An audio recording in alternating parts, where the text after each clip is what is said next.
Кыргызстан ички дүң продукциясынын өсүшү боюнча ээптеги өлкөлөрдүн арасында былтыр алдыда болду. Быйылкы жылдагы өлкөнүн соода-экономикалык көрсөткүчтөрүн талдоочулар көңүл жубатарлык деп баалап жатышат. Мисалы, үстүбүздөгү жылдын алдыңкы 6 айындагы ИДП көрсөткүчү 194 миллиард сомду түзүп, 6,4% өскөн. Евразиялык биримдик жана биздин өлкөнүн бул альянстагы 2 жылдык тажрыйбасы, мүмкүнчүлүктөрү тегерек столдо талкууланды.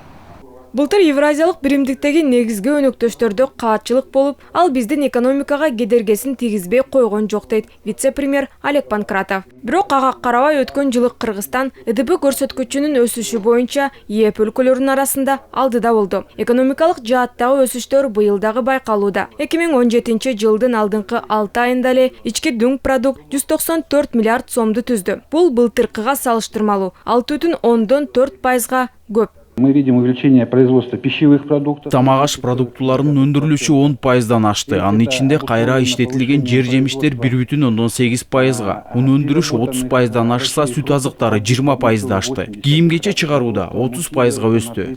Бул товарлардын негизги бөлүгү бүгүн ээптин бир нече өлкөлөрүнө экспорттолуп жатат. Белгилей кетсек, экспорттагы Евразиялык биримдиктеги өлкөлөргө дээрлик 29%га өсүп, $224 миллион ашкан. Олег Панкратовдун айтымында, айрым экономисттердин бейүмүт божомолдору таш кабып, ээптен келген импорт болгону 10%га гана көтөрүлгөн. Это говорит о том, что наши товары... Бул биздин товарлар атаандаштык түзүп жаткандыгы тууралуу кабар берет жана биздин ички рынокто дагы кысымга алынган жок. Биз билебиз, айрымдары буга чейин кооптонушкан, бирок ийгиликтүү эле Евразия экономикалык биримдиктин рыногунда атаандаштык түзүп, өзүнүн кардарларын табууда. Учурда ээптин документтерин жакшыртуу иштери жүрүп жатат. Тегерек столдо Евразия экономикалык комиссиянын өкүлдөрү биздин бизнес чөйрөсүнүн пикирлерин да укканы келди. Евразия экономикалык комиссиясынын коллегия мүчөсү Татьяна Валаваеванын айтымында, Кыргызстан ээпке мүчөлүк кылган мөөнөттө чоң иш жасай алды. 2 жыл ичинде реэкспортко багытталган экономиканы өндүрүштүк кылып кайра түзүү оңой эмес.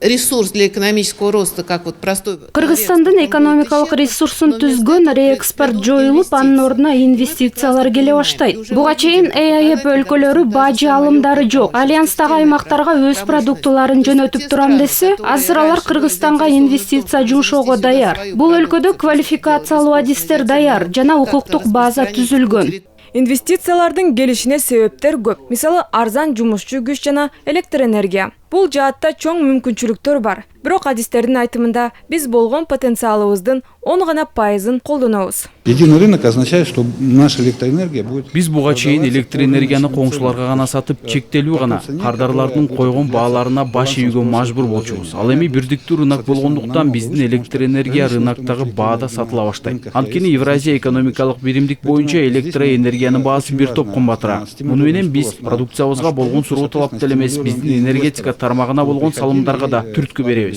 Интеграциянын жаңы талаптары маселелерди жаратпай койбойт. Мисалы, ээптин техникалык регламентинин маанисин бизнес чөйрө дагы түшүнүп жатат. Кыргызстандын өндүрүшү бир гана ээптин стандарттарына жооп бербестен, дагы башка эл аралык уюмдардын талаптарына жооп бериш керек дейт адистер. Аларды аткаруу татаал болобу же жеңил болобу, жаңы эрежелер Кыргызстандын өндүрүштүк сапатын дагы бир баскычка жогорулатат. Бирок ал шок деп коет. Ал шокту биз баары бир өтүшүбүз керек болчу. Эртеби, кечпи азыр өтүп жатабыз, бирок кийин башка, мисалы ошол эле европалык биримдиги же башка интеграциялык биримдиктерине биз жакшыраак даяр болобуз да. Азырынча ошонун баарына даярданып алсак.